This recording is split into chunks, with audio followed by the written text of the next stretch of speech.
Olá, pessoal, tudo bem? Meu nome é Daniela Ximenes, professora de língua portuguesa, e na aula de hoje falaremos sobre a formação do povo brasileiro na literatura, tá? E aí o foco é na literatura brasileira, tá bom, pessoal?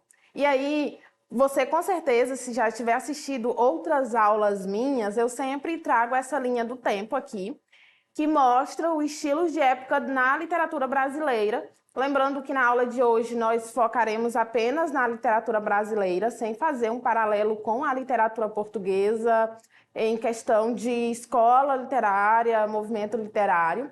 E aí, eis a questão: como representar o povo brasileiro na literatura? Quer dizer, se a gente volta no contexto histórico, nesse processo de formação do povo brasileiro, a gente percebe vários recortes. Por exemplo, o primeiro contato do índio com o português, ou do português com o índio, que aí a gente tem essa formação. Posteriormente, a gente tem o contato do europeu português, do indígena com o africano e, posteriormente, outras raízes. E aí vem a questão, como representá-los? E essa forma de representação na literatura vai aparecer de algumas formas, tá? E aí eu deixei aí destacado em azul para vocês, porque a gente tem o quinhentismo, o barroco e o arcadismo. E aí, onde a gente tem essa representação, ela aparece aí no romantismo. O romantismo é a primeira escola literária, tá, no Brasil. Lembrando que aqui a gente tem já o processo de desvinculação do Brasil de Portugal, quer dizer, deixa de ser colônia. Então a gente tem a necessidade de representar esse povo brasileiro, de trazer esse caráter ufanista, de nacionalidade, e aí é que a gente começa a representação. E aí a gente tem muito enfático na primeira e na terceira fase do romantismo, e posteriormente lá no modernismo a gente já tem essa representação de uma forma mais descortinada, quer dizer, de uma forma mais real, de uma forma mais nítida, mais próxima da realidade, tá? Então vamos lá. Então aí a gente tem como marco a Carta de Pero Vaz de Caminha, em que a gente tem por que ela é importante? Porque primeiro, lembrando que essa obra, essa produção, essa carta, na verdade, ela não é, como eu poderia dizer, ela não é de acesso ao público logo de imediato. Ela é escrita para o rei de Portugal, então ela fica arquivada, guardada durante um bom tempo. Posteriormente é que ela serve, bom, essas produções literárias servirão de base para a produção de uma literatura de fato brasileira. E, novamente, se você não sabe, a professora sempre fala, literatura de fato brasileira. O que é uma literatura de fato brasileira? Então, alguns críticos, alguns teóricos vão dizer o seguinte, que para eu ter uma literatura de fato brasileira, é necessário alguns requisitos, e aí eles chamam de tríade, quer dizer, 3 pilares importantes para essa formação. Primeiro, eu tenho que ter um autor brasileiro, tá? Esse escritor ele tem que nascer no Brasil, produzir no Brasil, ser considerado brasileiro.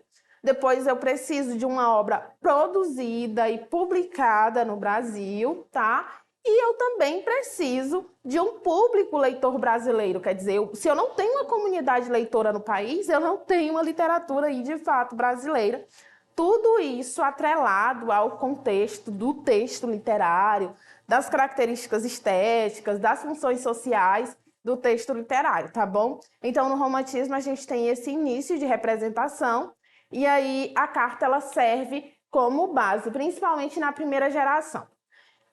Então, pessoal, saindo aqui da primeira geração do romantismo, a gente já vê um recorte na primeira geração do modernismo, tá? Nessa primeira geração do modernismo, é importante a gente frisar que a gente já tem um período de maturação literária, quer dizer, a gente já tem alguns anos de caminhada, de produção, em que a gente já consegue uma produção mais encorpada, com mais características específicas. E aí essa produção, é importante a gente fazer um recorte aqui.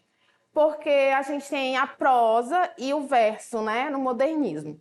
Essa questão da formação do povo brasileiro, da identidade, ela vai aparecer mais nítida na prosa, embora a gente tenha no verso algumas características dessas produções, só que elas vão trazer outras minúcias, quer dizer, outros detalhes aí da formação do povo brasileiro, mas num caráter mais social mesmo, numa perspectiva mais crítica, e aí é dessa forma que a gente vai ver, tá? E aí, eu trouxe para vocês alguns recortes acerca dessa representação. Então, a gente tem o índio como símbolo de nacionalidade. Lembrando que o índio ele é escolhido como símbolo de nacionalidade, levando em consideração a questão do nativo, quer dizer, ele já estava aqui quando os portugueses chegaram e ocuparam a terra. Então, escolhe-se como símbolo o índio, tá? E aí, nessa perspectiva da primeira geração do romantismo, perdão, do romantismo mesmo, a gente tem uma produção no verso e na prosa, e aí eu gostaria de mostrar para vocês agora esse texto aqui, Marabá, que traz um caráter muito interessante acerca da formação do povo brasileiro, mas em uma visão mais indígena, enquanto a gente tem a Iracema, que traz numa visão também mais diferente, assim, de certa forma. E aí o texto é do Gonçalves Dias, tá? Diz assim: eu vivo sozinha, ninguém me procura. Acaso feiura não sou de Tupá? Se algum dentre os homens de mim não se esconde, tu és, me responde. Tu és Marabá. Meus olhos são garços, são cor das safiras. Tem luz das estrelas, tem meigo brilhar. Imitam as nuvens de um céu anilado. As cores imitam as vagas do mar. Observa aqui que na produção literária da versificação é comum que a gente encontre figuras de linguagem, comparações, alguns recursos estilísticos que são mais elaborados, mais explorados aqui nesse tipo de produção. E aí a gente tem Marabá. Por que que o título dessa obra é Marabá? Marabá significa mestiça, tá? Então, a gente tem uma jovem indígena que mora ali na aldeia, só que ela é mestiça. E o que é mestiça? O que significa essa palavra? Embora a gente tenha algumas críticas acerca do uso desse termo, a dizer que a gente é mestiço e tal, gera algumas críticas. No entanto, é nesse sentido que aparece aqui. E aí, ela é mestiça no sentido de ela ser misturada, quer dizer, ela é fruto da junção de um europeu com o indígena, né, que mostra esse primeiro contato de formação do povo brasileiro, onde nasce o primeiro brasileiro, não é? Dessa junção aí. E aí o que acontece? Quando a Marabá nasce, ela nasce em uma aldeia, só que com características europeias. E aí o que é o padrão de beleza? Quais são as características europeias aí? Elas aparecem aí na segunda estrofe, tá? Em que a gente tem, olha só, a gente tem aí olhos garços, cor das safiras, quer dizer, são claros, né? São azuis aí. E aí imitam as nuvens de um céu anilado, então quer dizer que são azuis. Então a gente tem toda a descrição acerca dessa moça. Futuramente, a gente, quer dizer, no decorrer do poema, que não é só isso, é só um fragmento que eu trouxe para comprovar para vocês, a gente tem outras características, como o cabelo, como a pele, enfim, tudo isso aparece dessa forma, de maneira a transparecer. No caso, ela tem uma rejeição. Por ela ter características europeias, ela é rejeitada pela tribo indígena, pelos rapazes, tá? E aí, a gente tem o Ijuca Pirama também, que é um poema de Gonçalves Dias. Então, até então, nas minhas aulas, eu trazia mais a prosa, então trago aqui a versificação.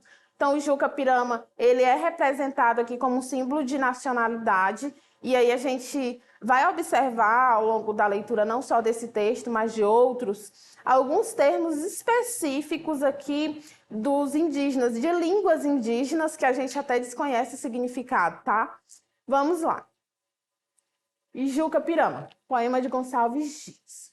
Meu canto de morte, guerreiros, ouvi. Sou filho das selvas, nas selvas cresci. Guerreiros descendo da tribo Tupi. Da tribo pujante, que agora anda errante, por fado inconstante. Sou bravo, sou forte, sou filho do norte. Meu canto de morte, guerreiros ouvi.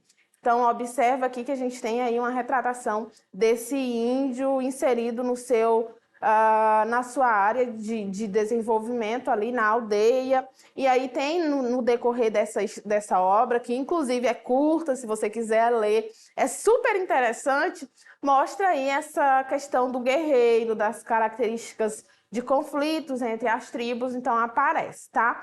Mas aí, olha só o que é que eu trouxe. Eu trouxe Iracema para vocês. Iracema de novo, porque, como eu disse, a Iracema em aulas anteriores, ou que você já deve ter ouvido falar, a Iracema é a obra que traz aí para dentro da narrativa, para dentro da literatura brasileira, a característica da formação do povo brasileiro, inclusive a formação do estado do Ceará, tá? E aí eu trouxe um comparativo para vocês. Isso aí é o capítulo 2. Diz assim: muito além daquela serra que ainda azula no horizonte, nasceu Iracema. Iracema, a virgem dos lábios de mel, que tinha os cabelos mais negros que a asa da graúna. Observa aí que eu tenho uma caracterização da Iracema, que é indígena, com a ave aí da fauna brasileira, fauna e flora brasileira, a gente tem representando muito bem nessa produção.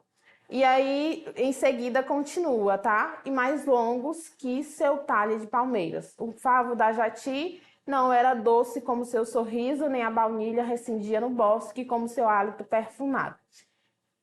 Nesse primeiro processo aqui, a gente tem uma idealização, tá? A gente tem a representação do povo brasileiro, mas de forma idealizada. E aí, eis a pergunta, o que é idealizar, né? Vamos lá. O povo brasileiro, além da idealização, e é aí que eu quero chegar. Idealizar, segundo o Dício aí, significa projetar ou projetar-se de modo ideal, imaginar alguém de maneira perfeita, idealizar um personagem, um modelo, fantasiar, conceber de modo imaginativo, criar na imaginação.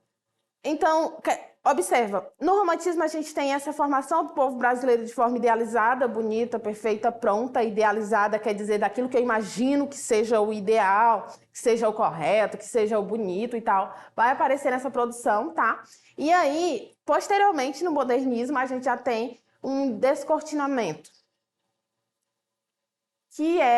eu trouxe para vocês a obra Macunaíma. Essa obra representa bem o povo além da idealização. É do Mário de Andrade, organizado em prosa, tá? Teve uma adaptação para o cinema. E aí, Macunaíma é conhecido como o herói sem nenhum caráter, levando em consideração o descortinamento. Quer dizer, não é mais idealizado, visto que não é mais idealizado, a gente tem aí o herói, que não é tão herói assim, quer dizer, ele tem alguns adjetivos, algumas características que vão contra esses preceitos já estabelecidos pela sociedade, tá? E aí eu trouxe um trecho para vocês para comprovar. Esse é o capítulo 1. Olha só como eu tenho uma relação entre a Iracema e Macunaíma, ó. No fundo do mato virgem nasceu Macunaíma, herói de nossa gente. Era preto retinto e filho do medo da noite. Houve um momento em que o silêncio foi tão grande, escutando o murmurejo do Uraricuera, que a Índia Tapunhamas pariu uma criança feia. Então, observa, se lá em Iracema eu tenho a Índia da Iracema linda, bonita, com adjetivos na verdade, bem qualificativos, aqui eu já tenho adjetivos negativos acerca do protagonista, tá? Essa criança é que chamaram de Macunaíma. E aí a gente tem um outro trecho e eu escolhi o seguinte para representar aí a falta de caráter, ou, bom, como muitos acreditam ser, do Macunaíma. Quando era para dormir, trepava no macuru pequenino, sempre se esquecendo de mijar. Como a rede da mãe estava por debaixo do berço, o herói mijava quente na velha, espantando os mosquitos bem. Então adormecia sonhando palavras feias e moralidades estrambólicas e dava patadas no ar. Então, observa aí, né? O autor, o escritor, ele escolhe muito bem. Quer dizer, o fato de o protagonista mijar sobre a mãe já é uma forma de desrespeito, de mostrar que não é tão herói assim, mas é o nosso anti-herói, tá? Que aparece na narrativa. E aí a gente tem outros critérios aí, elementos místicos aí, fantásticos, que são importantes para essa produção e que representam o nosso Brasil de norte a sul, leste a oeste, assim, levando em consideração que ele nasce na Amazônia, depois vai para São Paulo, para outras cidades aí do Brasil, tá bom, pessoal? Então dá uma lida, que é uma obra excelente. E aí eu trouxe essa questão comentada para vocês, mas antes de falar dessa questão comentada, eu espero que você tenha entendido bem do que nós falamos até agora. Afinal, a representação do povo brasileiro é sempre sinônimo ou foco de investigação, de teses, dissertações, de produções aí na academia, quer dizer, nas universidades, para pessoas que fazem mestrado, doutorado. Então, a gente tem vários artigos nessa área e que são importantíssimos, tá, para a nossa literatura brasileira. Vamos lá. Em 19 de 5 de 1928, Mário de Andrade escreveu uma carta ao seu amoroso Lima acerca de Macunaíma. Diz assim: Macunaíma já é uma tentativa tão audaciosa e tão única, não pretendendo voltar ao gênero absolutamente. Os problemas dele são tão complexos, apesar dele ser um puro divertimento. Foi escrito em férias e como férias, que complicá-lo, ainda com a tal de antropofagia, me prejudica bem o livro. Pois, diante de Macunaíma, estou absolutamente incapaz de julgar qualquer coisa. Às vezes, tenho a impressão de que é a única obra de arte, deveras artística, isto é, desinteressada, que fiz na minha vida. No geral, meus atos e trabalhos são muito conscientes, por demais, para serem artísticos. Macunaíma, não. Resolvi escrever porque fiquei desesperado.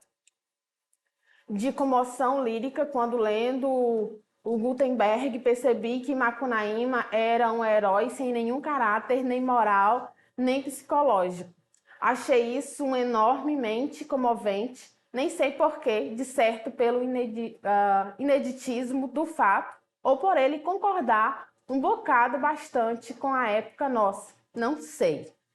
Mas se principio matutando um pouco mais sobre o livro que escrevi sem nenhuma intenção, me rindo apenas das alusões à psicologia do brasileiro que botava nele, principia surgindo tanto problemas tratado, tanta crítica feita dentro dele, que tanto simbolismo até que nem sei, parece uma sátira tremenda. E não é não. Nem a caçoada, zombaria vasta que faço da sensualidade e pornografia brasileira tive a intenção de fazer sátira. Então vamos lá, pessoal, ao comando da questão. Da leitura dos excertos transcritos, é correto inferir que Mário de Andrade, e aí vem excertos, uma palavra nova aí, né? São trechos, tá? Dos trechos transcritos anteriormente. O que eu posso inferir deles? O que eu posso tirar de informação? Letra A. Não tinha plena consciência do caráter inovador do texto, que havia escrito por puro divertimento. Letra B. Considera que o ponto mais importante de Macunaíma gira em torno da discussão da psicologia do brasileiro. Letra C. Nega que seu livro tenha um caráter crítico em relação às convenções literárias da época. E letra D. Caracteriza Macunaíma como um herói sem nenhum caráter, nem moral, nem psicológico. E letra E ou E pondera que realizar um trabalho de modo muito consciente potencializa o caráter artístico deste. Então, a gente tem como assertiva aí, pessoal, a caracterização aí do Macunaíma como um herói sem nenhum caráter, tá? Significa dizer, e aí é tanto que aparece logo lá no início do texto, e aí eu já falava sobre isso acerca dessa própria opinião pessoal do autor, do escritor sobre a obra, tá? Então a gente tem a assertiva aí, a letra D. E aí, gostou da nossa aula de hoje? Se você quiser assistir novamente essa aula, acesse a nossa plataforma Eduque, que lá estará disponível tanto a aula quanto esse slide para você fazer anotações, tá bom? Te vejo na próxima!